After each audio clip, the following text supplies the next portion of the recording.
Une six 37 000. Saviez-vous que Jésus-Christ, l'homme qui a complètement changé l'histoire de l'humanité, a été considéré comme un rebelle religieux par les dirigeants de son époque? C'est vrai. Celui qui prêchait l'amour et le salut était vu comme quelqu'un qui brisait les règles, qui manquait de respect aux traditions sacrées et qui mettait en péril toute la structure religieuse établie pendant des siècles. 40 000, 001 10 000. Mais voici la grande question qui va vous faire exploser l'esprit.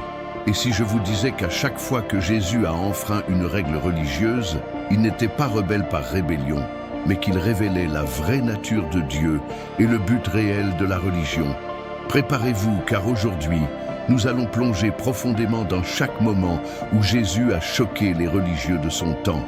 Et vous allez comprendre pourquoi ces attitudes étaient si révolutionnaires qu'elles l'ont finalement conduit à la croix. 3001 20 000, 0001 50 000.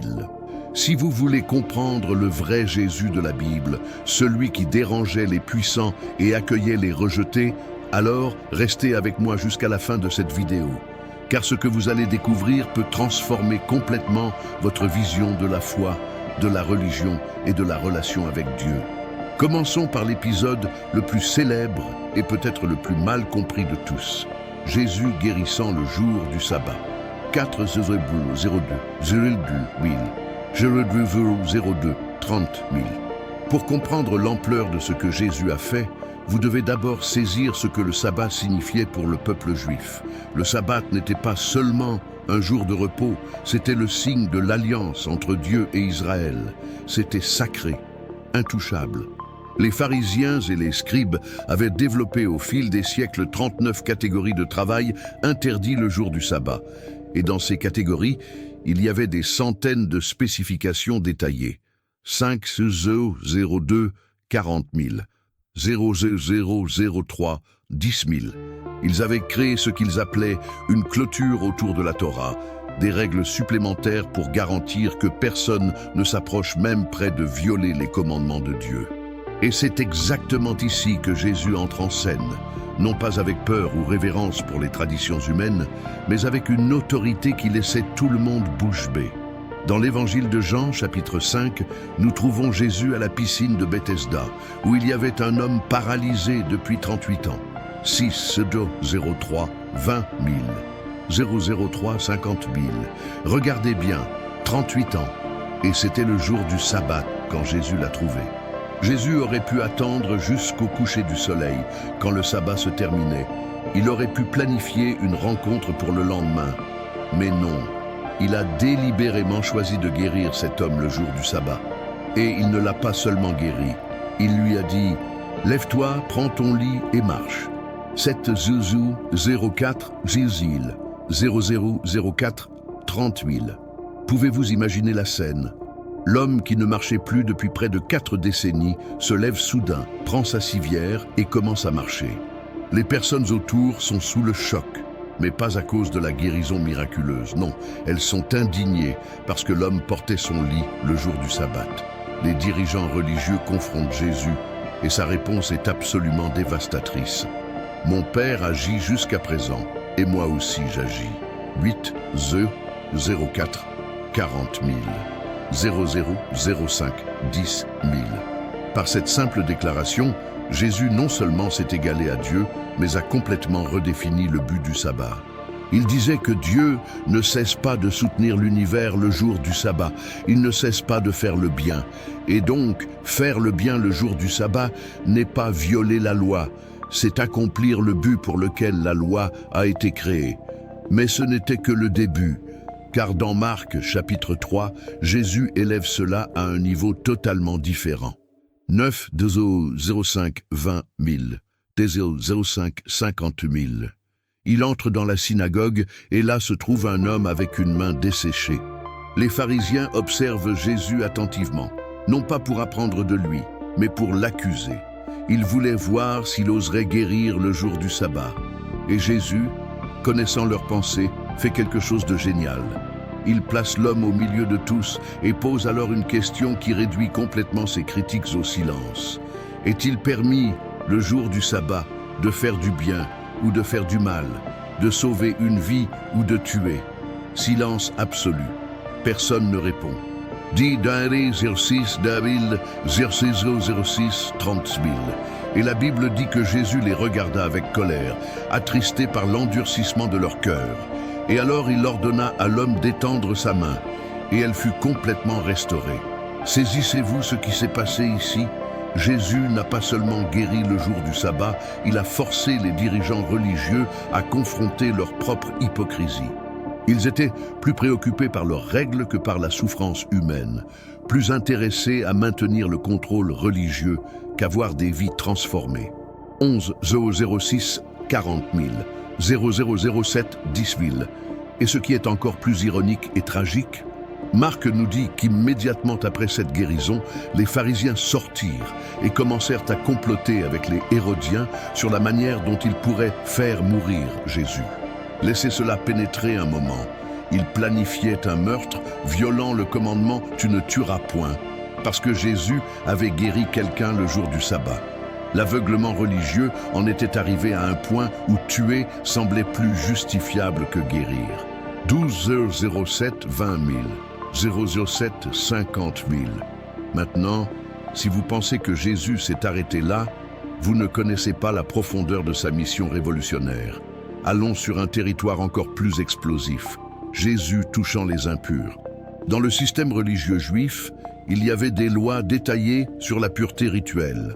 Toucher un lépreux, un mort, une femme ayant des pertes de sang, chacun de ces actes rendait la personne cérémoniellement impure, exigeant des rituels de purification avant de pouvoir revenir dans la communauté ou au temple. 13 Zeri 08 Zeli Zil 02008 30 000. Ces lois avaient un but sanitaire et symbolique, mais avec le temps, elles étaient devenues des outils d'exclusion et de marginalisation. Et Jésus, il a simplement ignoré ces barrières. Dans Matthieu, chapitre 8, un lépreux s'approche de Jésus et dit « Seigneur, si tu le veux, tu peux me purifier ». La réponse de Jésus est révolutionnaire. Il tend la main et touche le lépreux. 14 008 40 000, 009 10 000. Comprenez-vous ce que cela signifie? Personne ne touchait les lépreux. Ils étaient obligés de vivre isolés à crier « impur, impur » quand quelqu'un s'approchait. C'étaient les rejetés parmi les rejetés, considérés comme maudits par Dieu. Et Jésus ne lui parle pas seulement de loin, il ne prie pas seulement pour lui, il le touche. Imaginez le choc de cet homme en sentant à nouveau un toucher humain après des années, voire des décennies d'isolement. 15 009 20 000, 009 50 000. Et le plus impressionnant, Jésus n'est pas devenu impur en touchant le lépreux. Au contraire, sa pureté a coulé vers le lépreux et l'a purifié.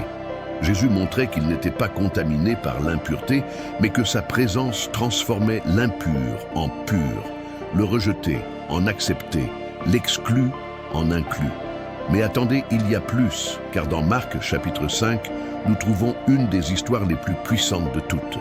16 010 clan 0010 30 000. Jésus passe au milieu d'une foule quand une femme souffrant d'hémorragie depuis 12 ans touche le bord de son manteau. Selon la loi du Lévitique, cette femme était dans un état constant d'impureté rituelle, et quiconque elle touchait devenait aussi impur. Elle avait dépensé tout ce qu'elle avait chez les médecins. Elle était devenue pauvre et isolée, sans espoir. Mais elle croyait que si seulement elle touchait Jésus, elle serait guérie. Et quand elle le touche, immédiatement l'hémorragie s'arrête. 17 010 40 000, 011 10 000. Jésus sent qu'une force est sortie de lui et demande « Qui m'a touché ?» Les disciples sont confus. Après tout, une foule pressait Jésus de tous côtés. Mais Jésus savait que ce toucher était différent. La femme, tremblante de peur, se présente et raconte toute la vérité. 18 0011 20 000, 0011 50 000. Et voici la partie qui détruit toutes les barrières religieuses. Jésus ne la réprimande pas pour l'avoir rendue impure, ne lui ordonne pas de se purifier d'abord. Il l'appelle « ma fille » et dit « ta foi t'a sauvée ». va en paix et sois guéri de ton mal. Cette femme, considérée comme impure et intouchable par la société religieuse, est appelée fille par Jésus et déclarée propre, guérie et restaurée. 19:12 Göckelville, 30 000. Jésus démolissait les murs d'exclusion que la religion avait construits et montrait que Dieu ne rejette personne, peu importe à quel point le système religieux les considère impurs. Et si cela ne suffisait pas, Jésus a aussi touché des morts. Dans Luc chapitre 7, Jésus rencontre un enterrement, une veuve qui avait perdu son fils unique. Toucher un mort était l'une des plus grandes sources d'impureté rituelle, exigeant 7 jours de purification. 12 40 000, 13 000. Mais Jésus, ému de compassion pour la veuve, s'approche du cercueil, le touche et dit « Jeune homme, je te le dis, lève-toi ». Et le mort se lève et se met à parler. Jésus a violé la règle de l'impureté rituelle pour redonner la vie, pour restaurer l'espoir, pour montrer qu'il a autorité sur la mort elle-même. Et encore une fois, il n'a pas été contaminé par la mort, mais a apporté la vie là où il y avait la mort. 21 Zézo, 13 20 000, 0 13 50 000.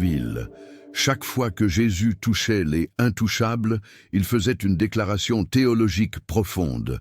Dieu n'est pas distant de ceux qui souffrent, il ne rejette pas les marginalisés, il ne considère personne trop impur pour être atteint par son amour et sa puissance. Mais entrons dans un autre territoire explosif que Jésus a envahi sans hésitation. Il mangeait avec des pécheurs et des collecteurs d'impôts. Pour les pharisiens, c'était absolument scandaleux et inacceptable. 22 14 000. 00 14 30 000. Ils avaient des règles strictes sur avec qui ils pouvaient manger, car partager un repas était le signe de la communion, de l'acceptation et de l'amitié. Manger avec des pécheurs publics et des collecteurs d'impôts qui étaient vus comme des traîtres en Israël parce qu'ils travaillaient pour l'Empire romain était impensable pour un rabbin respectable. Et 23 0 14 40 000. 0 15 10 000. Mais Jésus, il ne mangeait pas seulement occasionnellement avec eux, il était connu pour cela, c'était sa marque de fabrique. Dans Matthieu, chapitre 9, Jésus appelle Matthieu, un collecteur d'impôts, à le suivre. Puis il va chez Matthieu et mange avec beaucoup d'autres collecteurs d'impôts et pécheurs. Uldan 4 0015 20 000 0015 50 000. Les pharisiens sont horrifiés et demandent aux disciples « Pourquoi votre maître mange-t-il avec les publicains et les pécheurs ?» La réponse de Jésus est dévastatrice dans sa simplicité et sa profondeur. Ce ne sont pas ceux qui sont en bonne santé qui ont besoin de médecins, mais les malades.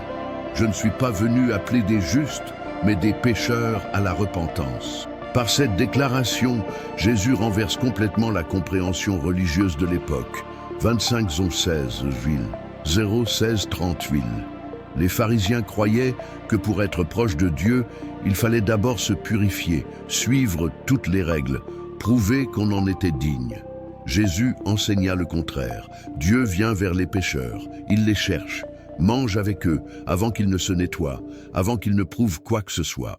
C'est dans la présence de Jésus que la transformation se produit, pas comme condition préalable pour entrer dans sa présence. Et Luc, chapitre 15, nous donne 3 paraboles qui développent ce concept de manière brillante. 26 Osée, 16 40 000, 00 17 10 000. Les pharisiens et les scribes murmuraient en disant « Cet homme accueille des pécheurs et mange avec eux ». Et Jésus répond en racontant les paraboles de la brebis perdue, de la drachme perdue et du fils prodigue. Chacune de ces histoires révèle le cœur de Dieu qui cherche activement les perdus, qui se réjouit quand ils sont retrouvés, qui court à la rencontre du fils qui revient encore sale de l'étable au cochon, et le serre dans ses bras avant même qu'il ait fini son discours de repentir. 27 17 20 000, 17 50 000. Jésus montrait que les pharisiens, qui se considéraient justes et dignes, avaient complètement perdu la compréhension du caractère de Dieu. Dieu n'est pas un juge distant attendant pour condamner, mais un père aimant qui cherche inlassablement ses enfants perdus. Et de plus, Jésus révélait que la vraie impureté n'était pas chez ceux que les religieux jugeaient, mais dans l'endurcissement du cœur des religieux eux-mêmes, qui refusaient de faire preuve de miséricorde et d'amour. U28 018 ville, 018 30 ville. Maintenant, nous devons parler d'un moment absolument explosif qui a secoué les structures du pouvoir religieux, quand Jésus a purifié le temple. Dans l'évangile de Jean, chapitre 2, et dans les évangiles synoptiques pendant la dernière semaine de Jésus, nous le voyons entrer dans le temple et expulser violemment les vendeurs d'animaux pour les sacrifices et les changeurs d'argent. 29 0 18 40 000, 00 19 10 villes. Il renverse les tables, éparpille les pièces de monnaie sur le sol, fait un fouet avec des cordes et expulse tout le monde de là, disant « Il est écrit, ma maison sera appelée une maison de prière, mais vous en faites une caverne de voleurs. » Pour comprendre l'ampleur de cet acte, vous devez savoir que ce commerce dans le temple était autorisé par les prêtres, qui recevaient une partie des gains. 30 0 19 20 000, 0 19 50 villes. Les pèlerins qui venaient de loin devaient acheter des animaux pour les sacrifices parce qu'ils ne pouvaient pas apporter les leurs lors de longs voyages, et ils devaient changer leur monnaie romaine qui portait l'image de l'empereur contre des pièces acceptées au temple. Le problème, c'est que c'était devenu une entreprise extrêmement lucrative et exploitatrice. 31 0 20 villes, 0 20 30 villes.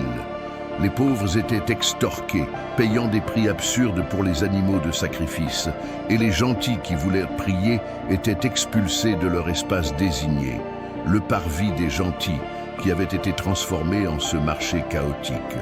32 00 20 40 000, 00 21 10 000.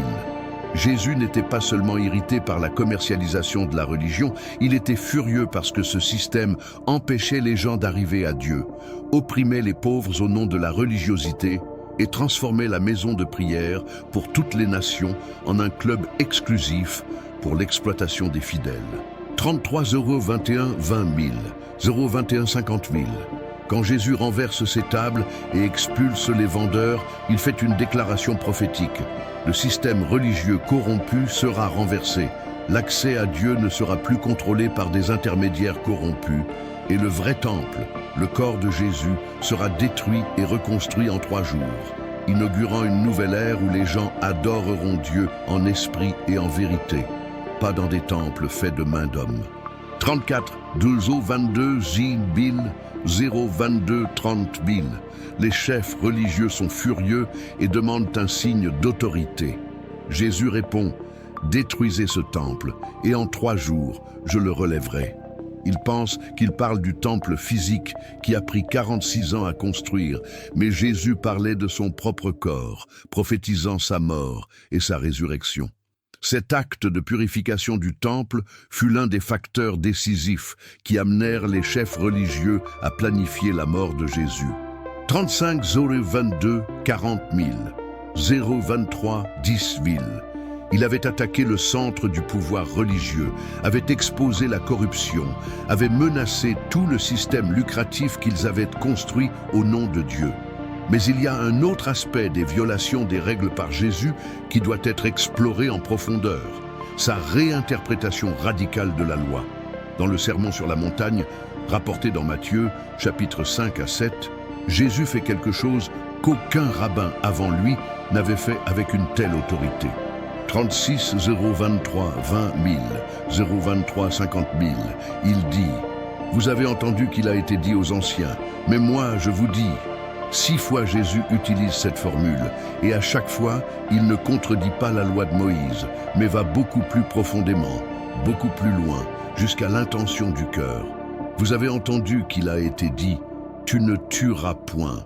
Mais moi je vous dis que quiconque se met en colère contre son frère sera passible de jugement. Vous avez entendu qu'il a été dit « Tu ne commettras pas d'adultère ». 37 0 24 0 ville 00 24 30 villes. Mais moi Je vous dis que quiconque regarde une femme avec convoitise a déjà commis l'adultère avec elle dans son cœur. Jésus montrait que la loi n'était pas seulement sur les actions externes, mais sur la condition du cœur. Les pharisiens avaient créé un système où vous pouviez être considéré juste si vous suiviez les règles externes, même si votre cœur était plein de haine, d'orgueil, d'avarice et d'hypocrisie. 38 0 24 40 000 00 25 10 000. Jésus a détruit cette illusion, montrant que Dieu voit le cœur et que la vraie justice va bien au-delà de l'obéissance externe aux règles. Et puis Jésus fait quelque chose qui laisse tout le monde bouche bée. Il se place lui-même comme autorité finale sur l'interprétation de la loi. Traditionnellement, les rabbins citaient toujours d'autres rabbins comme autorité pour leurs interprétations. Ils s'appuyaient toujours sur la tradition et sur les maîtres du passé. Mais Jésus, il dit simplement « Mais moi, je vous dis » 39 0 25 20 000 00 25 50 000. Il ne cite personne, ne s'appuie sur aucune tradition humaine. Il parle avec sa propre autorité absolue, divine. Et c'est exactement ce que Matthieu nous dit à la fin du sermon sur la montagne. Les foules étaient frappées de son enseignement, car il les enseignait comme ayant autorité, et non pas comme leurs scribes. Jésus n'offrait pas seulement une autre interprétation de la loi parmi beaucoup, il révélait le vrai sens de la loi comme celui qu'il a donné au Sinaï, comme Dieu lui-même incarné. 40 0 26 000 0 26 30 000. Cela était considéré comme du blasphème par les chefs religieux. C'était violer la règle la plus fondamentale de toutes, l'humilité devant la tradition et les maîtres établis. Nous devons aussi parler de la manière dont Jésus a traité les traditions des anciens, en particulier les lois de purification. Dans Marc, chapitre 7, les pharisiens et les scribes voient les disciples de Jésus manger sans se laver les mains selon le rituel traditionnel. Au 41 0 26, 40 000, 0 27, 10 000, ils confrontent Jésus. Pourquoi tes disciples ne marchent-ils pas selon la tradition des anciens, mais prennent-ils leur repas avec des mains impures? Jésus répond avec l'une des réprimandes les plus dures de tout son ministère. Il les appelle hypocrites et cite Ésaïe. « Ce peuple m'honore des lèvres, mais son cœur est éloigné de moi. Et c'est en vain qu'il m'honore, en enseignant des préceptes qui sont des commandements d'hommes. » 42, 0, 27, 20 000. 00 27 50 000. Jésus donne alors un exemple dévastateur de la manière dont ils annulaient la parole de Dieu à cause de leur tradition.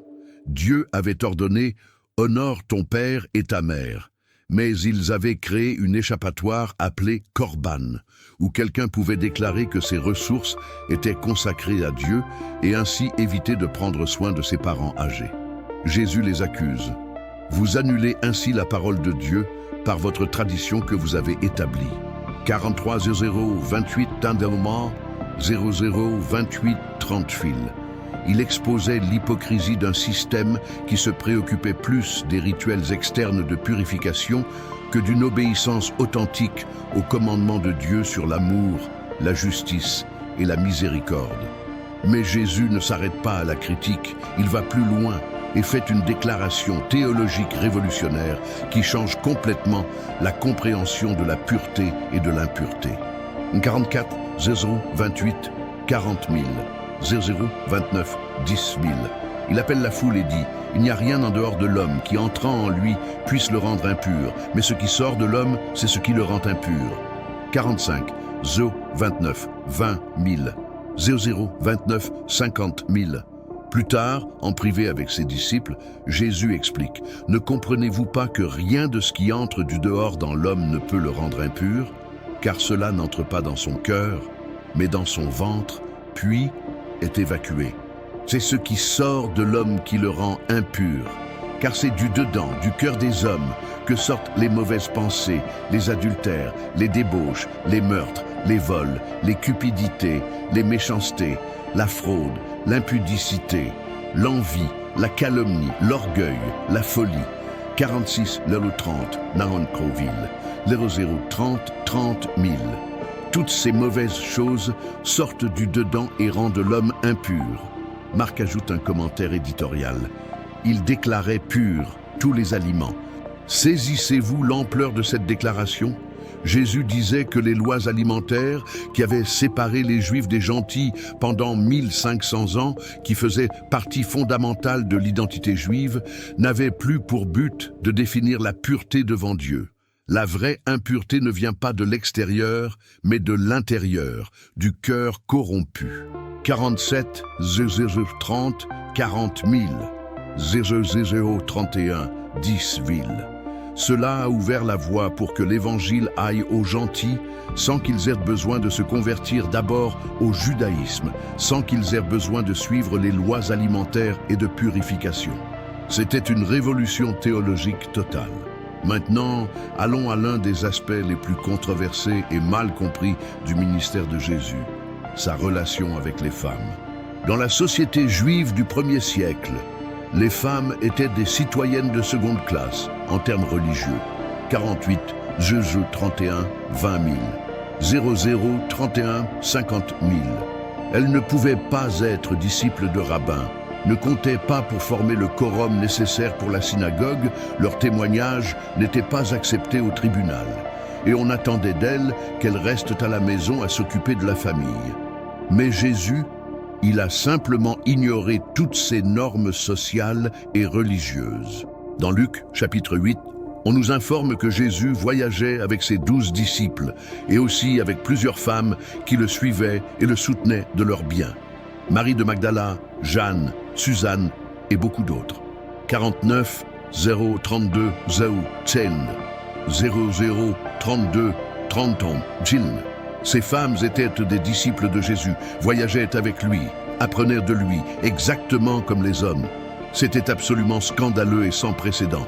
Jésus traitait les femmes comme des égales en valeur et en dignité, comme capables d'apprendre la théologie et de suivre un maître rabbin.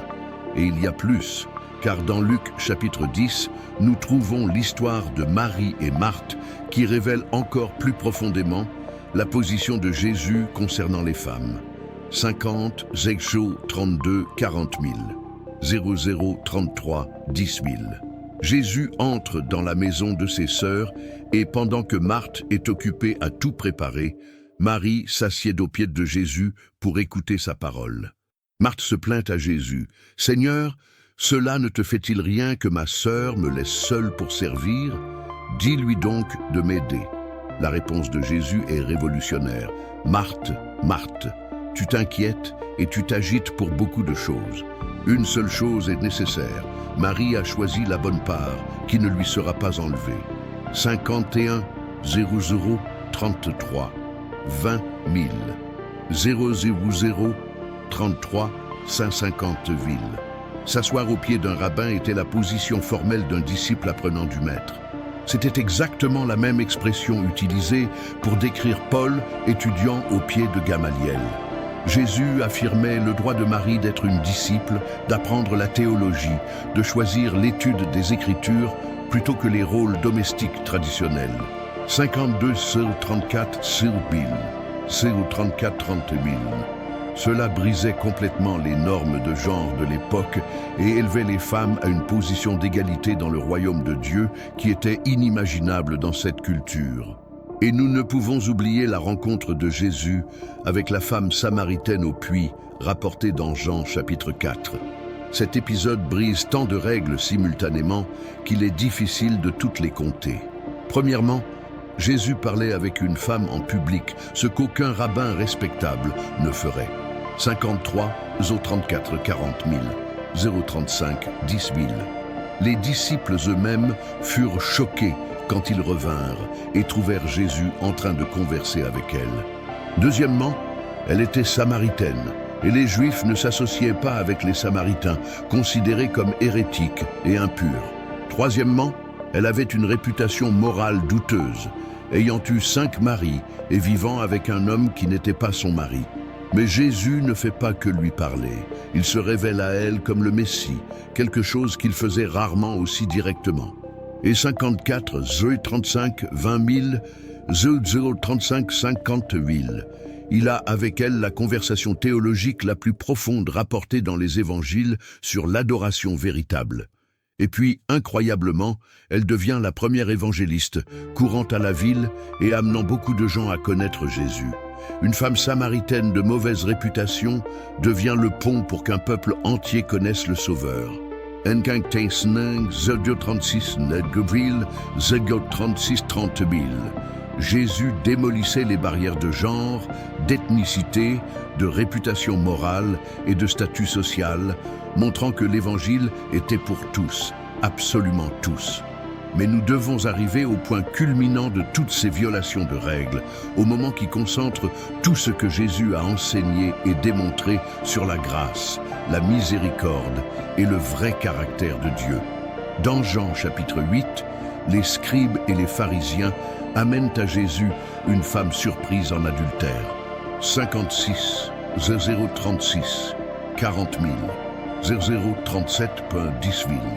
Ils la placent au milieu de tous, l'humiliant publiquement, et disent à Jésus, « Maître, cette femme a été surprise en flagrant délit d'adultère. Or, dans la loi, Moïse nous a ordonné de lapider de telles femmes. Toi donc, que dis-tu » C'était un piège parfait. Si Jésus disait de ne pas la lapider, il pourrait l'accuser de contredire la loi de Moïse. S'il disait de la lapider, il perdrait sa réputation d'ami des pécheurs et d'être miséricordieux. 37 0 37 20 000 00 37 50 000. Mais Jésus, avec une sagesse divine, se baisse et se met à écrire sur le sol. Ils insistent avec leurs questions, et Jésus se relève et dit que celui de vous qui est sans péché jette le premier la pierre contre elle. Et puis il se baisse de nouveau et continue à écrire. Un par un, en commençant par les plus âgés jusqu'aux plus jeunes, tous s'en vont jusqu'à ce qu'il ne reste que Jésus et la femme. Ens quantitas de 38 000, 38 30 000, Jésus demande, « Femme, où sont ceux qui t'accusaient? Personne ne t'a condamné ?» Elle répond, « Personne, Seigneur. » Et Jésus dit, « Moi non plus, je ne te condamne pas. Va et ne pêche plus. » Saisissez-vous le génie et la profondeur théologique de ce moment. Jésus n'a pas nié que la femme avait péché. Il n'a pas dit que l'adultère était acceptable. Mais il ne l'a pas condamné non plus. Il a offert le pardon et une nouvelle chance, tout en exposant l'hypocrisie des accusateurs. 59, 00, 38, 40 000, 000, 39, 10 000. Où était l'homme avec qui elle avait été surprise en adultère? Pourquoi seule elle avait été amenée? Les accusateurs étaient aussi pécheurs qu'elle, mais ils se cachaient derrière leur moralité externe et la loi, l'utilisant comme une arme pour détruire au lieu de restaurer. Jésus a montré que la loi a un but rédempteur, non destructeur, et que la vraie justice est tempérée par la miséricorde. 60, Zart, 39, 20 000, 00, 39, 50 000. Et il avait l'autorité pour faire cela parce qu'il était le seul sans péché, le seul qui aurait pu jeter la première pierre. Mais il a choisi d'étendre la grâce au lieu de la condamnation. C'est le cœur de tout ce que Jésus a fait en brisant les règles religieuses. Révéler que Dieu n'est pas intéressé par des rituels vides et des traditions oppressives, mais par une transformation authentique du cœur, par des relations restaurées, par des vies rachetées. 61 Zézeux 40 Zéville, Zézeux 40 30 villes. Alors voici la vérité puissante qui unit toutes ces histoires. Jésus n'a pas brisé les règles de Dieu. Il a brisé les traditions humaines qui avaient déformé et obscurci la véritable volonté de Dieu. Il a brisé les barrières que les religieux avaient construites pour garder le contrôle, pour exclure les indignes, pour opprimer les faibles et marginaliser les différents. Chaque fois que Jésus brisait une règle religieuse, il disait « Dieu n'est pas comme vous le pensez ». 62 Chuge 2, 40, 40 000, 00, 41, 10 000. Dieu n'est pas intéressé par votre performance religieuse externe. Dieu veut votre cœur. Il veut une relation authentique. Il veut que vous traitiez les autres avec le même amour et la même miséricorde qu'il vous montre.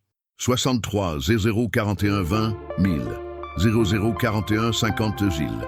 Jésus a révélé que les règles religieuses étaient devenues un fardeau pesant sur les gens au lieu d'un chemin vers la liberté, qu'elles étaient devenues des outils d'exclusion au lieu de ponts d'inclusion, qu'elles étaient devenues des fins en elles-mêmes au lieu de pointer vers le Dieu d'amour, de justice et de miséricorde.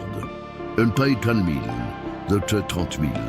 Combien de fois nous préoccupons-nous plus des apparences extérieures, des rituels, des traditions, que de la transformation authentique du cœur et de la démonstration de l'amour radical du Christ envers les personnes brisées, rejetées et marginalisées.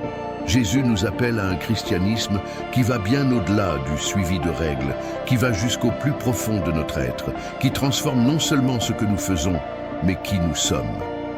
Ici 40 000, 10 000. Il nous appelle à briser les barrières que nous construisons nous-mêmes et à étendre la même grâce que nous avons reçue de lui. Il nous appelle à déranger les personnes à l'aise et à consoler les personnes troublées, tout comme il l'a fait.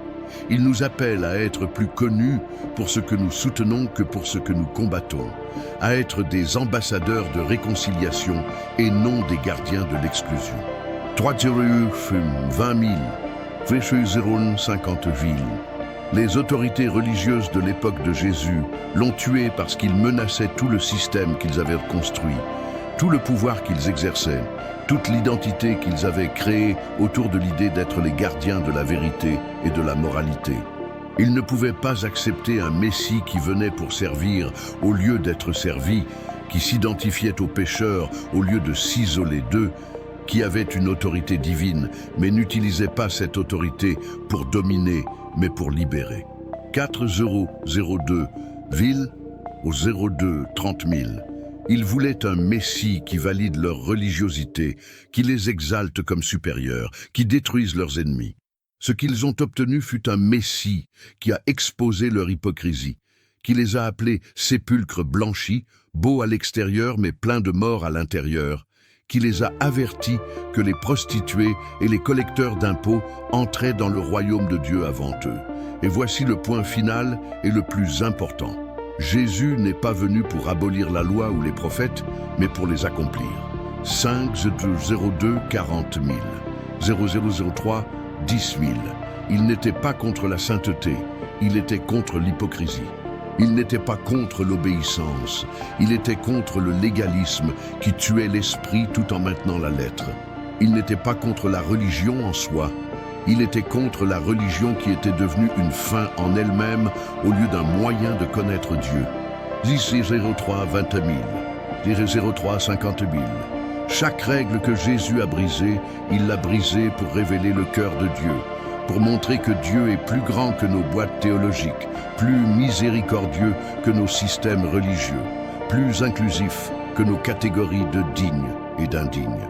Si cette vidéo vous a marqué, si vous avez compris que Jésus n'était pas un rebelle sans cause, mais le Fils de Dieu révélant la vraie nature du Père, alors laissez votre pouce bleu, abonnez-vous à la chaîne et partagez ce message.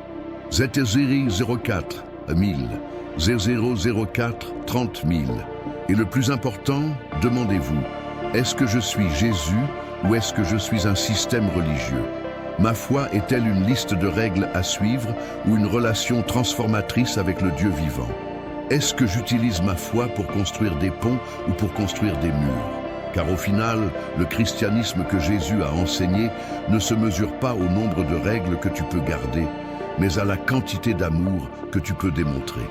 Il ne s'agit pas de qui tu peux exclure, mais de qui tu peux inclure dans l'étreinte du Père. 8 004 40 000, 0005 10 000. Il ne s'agit pas d'à quel point tu peux bien jouer la religiosité, mais d'à quel point tu peux vivre authentiquement dans la grâce transformatrice du Christ. Laisse ton commentaire ci-dessous en racontant laquelle de ces histoires t'a le plus marqué et pourquoi. Que Dieu te bénisse.